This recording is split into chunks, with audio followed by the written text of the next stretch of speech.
Just 2 months ago, Malta's most famous investigative journalist, Daphne Caruana Galizia, was assassinated in a car bombing. She had no shortage of enemies. For years, she targeted top politicians and business leaders, most recently those named in the so-called Panama Papers.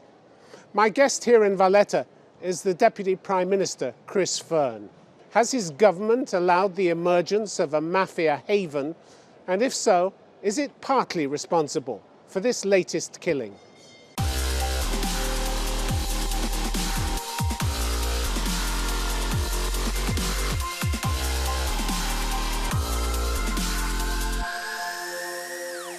Fearne, welcome to Conflict Zone.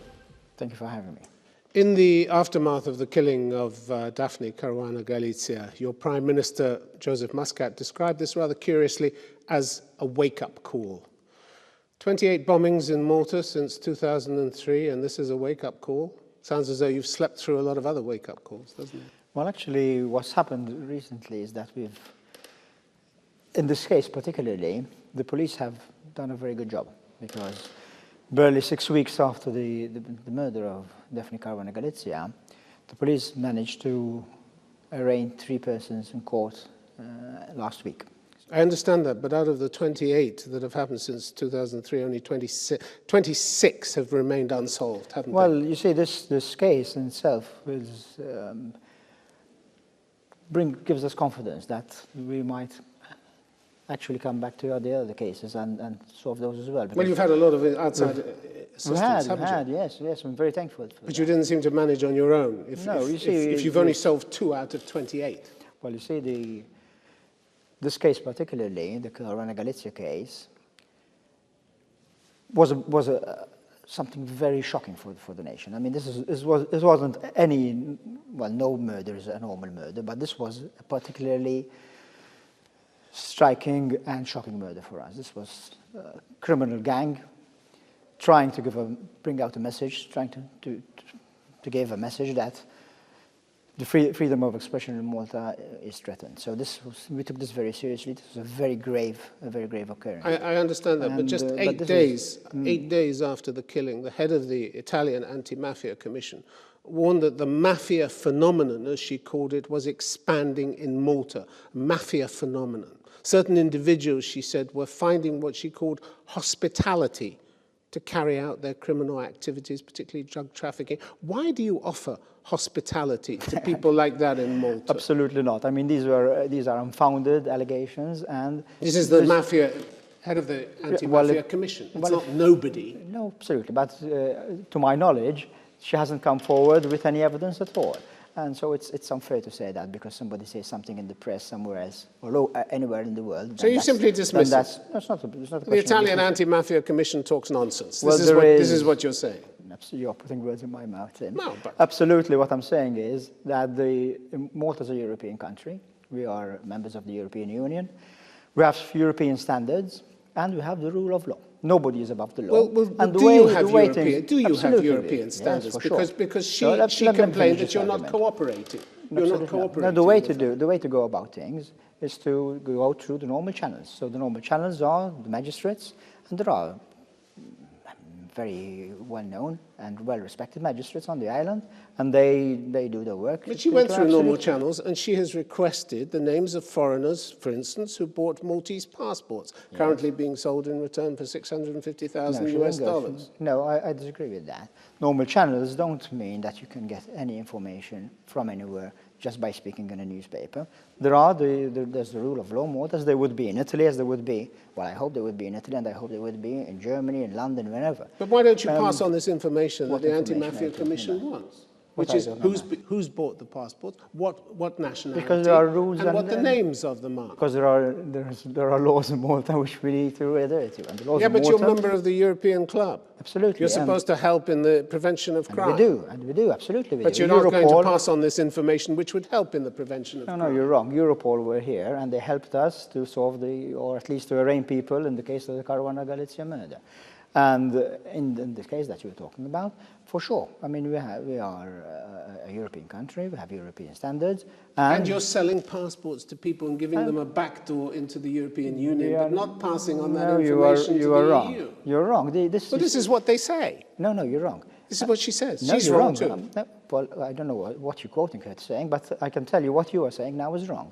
Because our passport scheme, as you call it, it's a private investor scheme really, is approved by the European Commission. It is approved by the European Commission.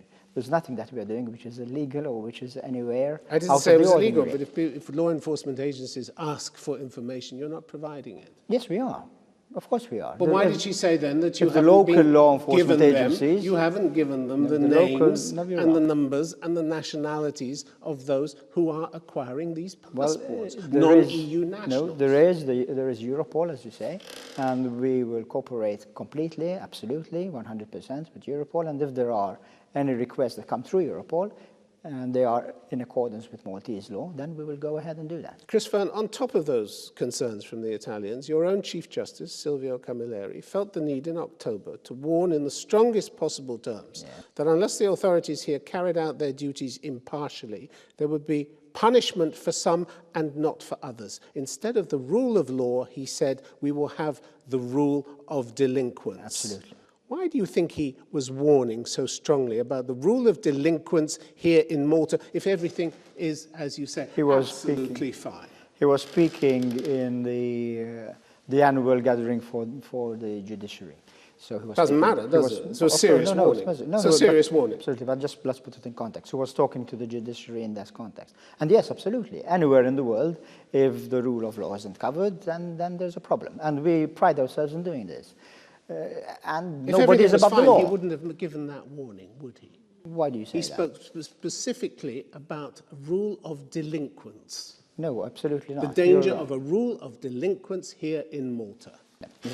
The Maltese law states clearly that there's nobody above the law, nobody, Prime Minister downwards. And there have been allegations against people in Parliament, people in Cabinet even, and they have been taken very seriously. Why not? We can accuse people, but at the end of the day, it has to be proven in court. Barely 6 weeks after this most shocking murder that we've had, this Caruana Galizia murder, we've actually arraigned people in court. I mean, this is probably a record. But you're not pretending that is going to get to the depths that is a very significant development. It may be significant. Absolutely, it is very but significant. But you don't think that the three police people need to be, well, we'll have to wait and see. Are responsible for this whole murder? Well, why Who ordered the murder? Well, let's wait and see what the compilation of evidence brings up. I mean, let's wait and see what happens. This is what happens in a country with rule of law. You wait for courts to give you their answer. Well, a lot of people think it's a very permissive environment you're very wrong towards the rule of law. You don't extrapolate and make allegations facts. You have to wait for. There was a resolution last month from the European Parliament which says that serious crimes are not being investigated by the police in Malta. Do you take that seriously, that allegation seriously? Well, any European Parliament is, of course, free to comment, and we always take anything the European Parliament and any parliamentarians, be they Maltese or be they European. Seriously, of course we do. We don't always have to agree with what you fell out badly with a recent delegation that came here. The Prime Minister questioned whether it was useful for them to come. The Prime Minister met with the delegation. Yeah, and then questioned whether it was useful for them to have come because they appeared to have made up their minds anyway. Well, yes, you see, because that is a bit unfair. If you make up your mind before you actually start investigating, that can be a bit unfair. But no, we take anybody's comments seriously, as long as they are fair comment. Do you take seriously that in the Transparency International Corruption Index for last year, you fell to an all-time low, which was 47th place? Do you take that seriously as well? Well, I agree. When there are concerns, then yes, we need to look at this. In fact, what we've been doing over the last few months since the elections is that we've actually given at the moment we're discussing this in Parliament, and I spoke in Parliament about this last week. We're giving stronger rights to the Maltese press. For the first time since the statute books have been written, we're removing criminal libel. This has been always since the World War, criminal libel here in Malta. We are removing that from the statute book. I understand, but your place in that index, because absolutely, so 47th place, goes right against what you've been telling people in various interviews, doesn't it? You said in an interview in July that transparency and accountability reinforce the fact that not only are we governing correctly, but also we are seen to be doing it. If you've fallen to 47th place in the Corruption Perceptions Index, you're not being seen to do it. We are reacting to that because, as you say, we know it's not just doing it, we have to be seen to be doing it. And we are reacting to this positively. We take criticism, and this is one way of doing it. Chris Fearne, just half an hour before Daphne Caruana Galizia walked out of her house and got into her car for the last time, she wrote in her blog, "There are crooks everywhere you look now. Yes. The situation is desperate." Absolutely. And her murder proved it, didn't it? That's the unpalatable truth. No, I don't think she was referring to the criminal gang that, well, I don't know what she was referring to be honest with you, but what she'd been talking about and writing about for the last 2 months before her brutal murder was the situation with the new leader of the opposition. The new leader of the opposition, Adrian Delia, had been criticized very ferociously by Caruana Galizia over the last 2 months. She criticized everybody. She criticized your government. Absolutely, yes. And she has a right to do that. She didn't single out the opposition. Well, no, she didn't. You're right. She criticized practically everybody on the island, as she had the right to do. And people who felt aggrieved had the right to take her to court, so as this you would was do a in a normal murder. country. No, absolutely not. No? No, you're saying that... She took on you, the politicians, didn't she? No, you're saying that what she wrote was connected to the murder. I'm saying it not necessarily the case. How do you know that? You're saying that. But you're saying that it wasn't. I'm saying it's not necessarily the case. We'll have to wait and see what the court says. But you were her targets along with business. Absolutely, yes. Business leaders. And when people felt that they were aggrieved, they took her to court, as you would do in a normal country where the rule of law is king. And the rule of law in Malta... And one of your number decided it had to stop. No, someone on this island decided it had to stop. This is a very unfair allegation, and I'm surprised that you're doing this. Well, you're saying someone on this island. That the politician. No, I'm not saying. I said politicians and business leaders. This is extremely unfair of you, Mr. I said politicians and business. Someone decided it had to stop. There are 3 people who are arraigned in court. In any country where there is the rule of law, you wait for the court to give you the decision, and this is what you're going to do. Any allegations on your part otherwise is extremely unfair. Her family doesn't have faith in the investigation here. Isn't it time you called for an independent international investigation? Well, you see, you just said that we had the foreign FBI, Europol, the Dutch police force were giving us a hand, the Finnish police force were giving a hand. These are all international organizations. Europol is a European organization. But a full investigation. And full international investigation. Full. You see, the investigation is being led by a magistrate. And the Caruana Galizia family have confidence in that magistrate, particular magistrate, Magistrate Vella. And as a government, we have absolutely full confidence in the magistrates and in the law courts here in Malta. Plenty of your colleagues loathed her, didn't they, Daphne Caruana Galizia? They really loathed her, didn't they? I wouldn't say that, no. In February this year, the Minister of Justice, Owen Bonici, called her extreme. Yes. Everest Bartolo, the Education Minister, accused her of lying and attacking people who were sick. Yes. At the time of her death, she was facing more than 40 lawsuits, including one from your Prime Minister. Absolutely. And why not? So you went after her with a vengeance, didn't you? No. You see, in a country where there is the rule of law, journalists are allowed to say whatever they feel like. But then, of course, if they say something which people feel aggrieved about, whoever feels aggrieved about has the right to take her to court. But one of her sisters said... And there have been cases where she was acquitted, and there have been cases where she was found to be guilty. As one of her sisters put it, the libel suits were part of a wider strategy to shut her up. They seemed designed to eat up her time and her money. No, I disagree. You see, if you want to stand by the rule of law, and we do, then there has to be freedom of expression. But of course, people who are spoken about, who are written about, have a right to reply, and to reply in court. Why not? But one of your ministers, Chris Cardona, went so far as to get a court order to freeze her bank accounts so as to guarantee she'd be able to pay up if she lost. Well, that is what happened to the presumption of innocence? Well, you see, this is what always happens everywhere in the world when there is a criminal or when there is a civil case. Then the person who is feeling aggrieved has the right to ask for a garnishee order. This happens everywhere in the world. Surely you're not quite criticizing that, are you? So many people, though, had a motive to order her killing in this close-knit community, didn't they, where there was a good chance of getting away with violent crime. 26 out of 28 bombings hadn't been solved. I come back to this, you see, because I say this again. Barely 6 weeks after Caruana Galizia was murdered, the police are arraigning people in court even as we speak, this week. So surely what you are saying is doesn't stand. Had we said this straight away, but we are not going to leave that any stone unturned to... Even if these three were convicted, you're not going to tell me that this was the So you think this is it's not a significant development? I didn't say it wasn't significant. Well, it's a very significant... But it's not the whole story, is it? You're not going to claim to me it's the whole story. No, absolutely it isn't. That you've cracked the crime, you've solved the crime. In this case? Yeah. Is this what you're telling me? Let's wait and see what the courts come up with. Let's wait and see.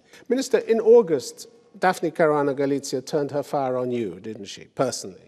She claimed you had failed to inquire why the government had signed what she called a shady deal for public hospital management with an untested new outfit called Vital's Global Healthcare. The shadow health minister said the deal stank of corruption. Why did you sign such an enormous deal with a company that was totally untested in this field of hospital management? That you are saying that this was me personally, I didn't sign this deal myself. So no, but the government. The government signed it. Yeah, the government. Just to make that clear. No, I wasn't saying you personally. No. Yes, the government signed this deal, and it's happening at the moment. There are hospitals being developed. There's Bart's Medical School, who are here in Malta, and they've started the course. We've got first-year medical students training on the island with Bart's. And the hospitals are running. But were there no companies available in the world that had actually run a hospital before? Well, this was a public tender. It was a public request for proposals. There were a number of companies who applied, and the adjudicating board eventually chose... one that had no track record in this field at all. Well, you see, odd, isn't it? There's Partners Healthcare International, who run the Boston hospitals, who are also involved. But this actual company, Vitals, had never run a hospital before. Well, Vitals itself, to my knowledge, no. No. But they're running. So you choose now. For this contract, this hugely valuable contract. Well, again, €2 billion over 30 years. This isn't something that a minister decides. There's an adjudicating board which sees all the proposals and then chooses the proposal according to merit. In October 2016, you released a heavily redacted copy of your agreement with Vitals in Parliament. It wasn't until the full document was leaked to the Times of Malta that the exact terms were visible to the public. Why did you seek to restrict access to the terms of this agreement? Well, part of the agreement, as you would expect in any other commercially sensitive agreement, need to be redacted on advice of lawyers, because there are commercial sensitivities which, of course, need to be protected. So what damage was done by having the full contract leaked? Well, you say it was the full contract leaked. I haven't seen this full contract, what the Times have. I don't know what they have. They had details which you didn't originally supply. Well, I don't know what details the Times have. Maybe you know more than I have. A company managing 3 state hospitals being paid €188,000 a day on the basis of no experience whatsoever in the field. No, they are running the hospitals, and the monies that you mentioned are not legal, not management fees. They are fees to run the actual hospital. So they are salaries for doctors and for nurses. They are expenses for medicines. They are expenses for keeping people and operating theatres. So it doesn't stink of corruption as no, absolutely not. Absolutely. The case that has caused you most problems began in April last year with revelations from the so-called Panama Papers, the leak of these 11 million documents from the Panamanian law firm. Who should be named in them but 2 senior officials in your government, former Energy Minister Conrad Mizzi and the Prime Minister's Chief of Staff, Keith Schembri, both of whom, I should emphasize, insist they did absolutely nothing wrong. They do, yes. Mizzi, it transpired, had set up a trust in New Zealand without telling the Commissioner of Inland Revenue. Schembri had a company in Panama, which the Prime Minister Joseph Muscat only found out about in the media. Now, instead of firing the 2 of them, which the Prime Minister Joseph Muscat talked about doing, he told a local newspaper, under normal circumstances, they would have had to resign, but I also needed them to implement certain projects. They're not just friends, which in this case is irrelevant. I knew that speculation would mount on my decision to retain them, but I put the country first in order to deliver the power station and other things. Pretty brazen, isn't it? And pretty permissive. You had two people who, at least on the surface, should have resigned, but the Prime Minister kept them on. Close friends of his. They kept, well, he kept them on. As we've said already, nobody is above the rule of law here in Malta. I mean, except for these two. No, they're not. You see, again, you're wrong here. There are magistrates who are actually investigating this. So, and it's an ongoing process. If there are if any of the allegations are founded, if there is fact after these allegations, then yes, not only will they have to resign, they will have to face the decisions by the court. The public is supposed to accept at face value that the Prime Minister's friendship with these two was of no consequence whatsoever. Well, again, you see, that's why there are courts here in Malta. People are tried in court. They are not tried on a television program, in all due respect. But what we have is a clear breach of cabinet rules and tax rules suddenly explained away as the best thing for the country by keeping these people on. No, absolutely not. They are being investigated by a magistrate. So you make up the rules as you go along. You make up the rules. No, absolutely, we don't. You see, that's what we don't do. We don't make up the rules as we go along. We stick to what the rule of law states. And the rule of law states that you are investigated by a magistrate, not by the media. In March 2016, the Prime Minister said that Mitzi had paid a fine for his factual omission. It turned out he hadn't. The Prime Minister corrected himself the next day.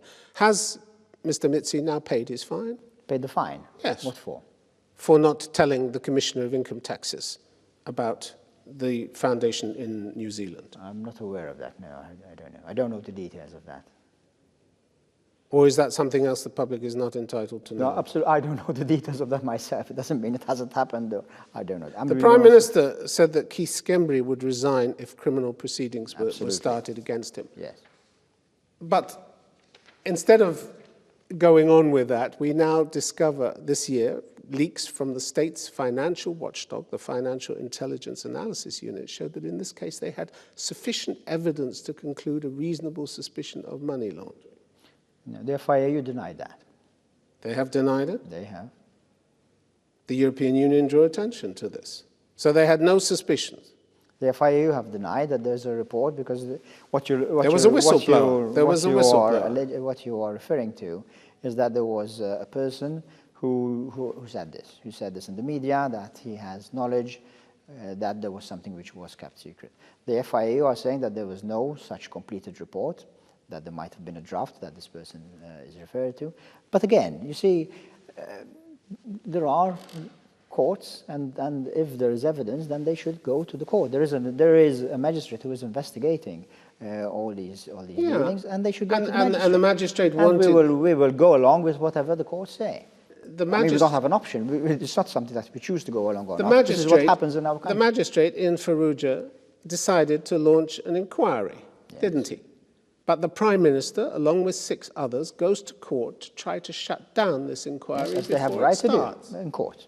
Yes, if you wanted to get to the truth, why did the Prime Minister go along to shut down the very inquiry that would have delivered the truth? This is something that needs why? No, but this is something, you see... And you say you're open and transparent. The Prime Minister hasn't shut down the inquiry. The Prime Minister has... But he went along to ask for it he asked in court, because and he has a right to do that. Why not? Why? I mean, this is the way... But if he wants to find the truth, why shut down the inquiry that might deliver it? But you see, he hasn't shut it down. He has asked for... He hasn't succeeded yet, but he asked to shut it down. Yes, and he has a right... That's not a Prime Minister who wants to get to the truth, is it? He has a right to go to court and defend himself in court. Surely you're not saying the Prime Minister, because he is Prime Minister, has the same rights that any citizen has to go to court and defend his name. He's done that. But he's not defending his name. He's trying to shut down the inquiry before the inquiry delivers a verdict. You see, there's a lot of He doesn't even want to know the truth, does he? No, you're wrong.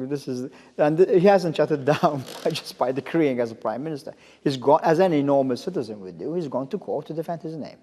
And this is totally acceptable. He's not defending his name, is he? Of course he is. Because if the court is independent and is going to do its we'll job, see what the court says. Then it would bring out the truth. But he doesn't even want to let it get that far. You see, he wants to shut it down we'll see before whether it can deliver a verdict. Agree with this or not. And again, this is again in front Who of the court. shuts down a court hearing that would deliver the truth as Nobody Prime does. Minister? He doesn't. That's what he challenged it. He wanted to do it. He went to court to appeal against the hearing. is appealed. You see, you just said it. Yes, You which is a confirm it. challenge, isn't it? It's a challenge. Well, surely courts are allowed, you're allowed to appeal at the court, surely. Or if you're not allowed to do that, then there's no rule of law. If the courts just dish out sentences Why not and then you are not allowed to appeal. It's not a sentence. He doesn't even want the inquiry to take place. Well, we have to wait and see what the court says. He doesn't even want the inquiry to take See place. what the court say. This is the permissive atmosphere in which you get killings of Oh, journalists, you're isn't being it? very unfair now. This is just a because permissive somebody has- atmosphere. because somebody is appealing in front of the courts, then you say that this has led to murders. This is absolutely nonsense. I'm afraid I have to say that. Nonsense? Absolutely. It doesn't show much respect for the rule of law, does it? On the contrary, because there is a rule of law, you have to go by what is normally allowed to do. And you use the laws allow you. procedures to shut down No, investigations. you're wrong about this. You're allowed to appeal because, like any other citizen. Why not? Because you're Prime Minister, you're not allowed to do what other citizens do? I disagree. Minister Chris Fearne, it's been good to have you on Conflict Zone. Thank you so much. Thank you very much.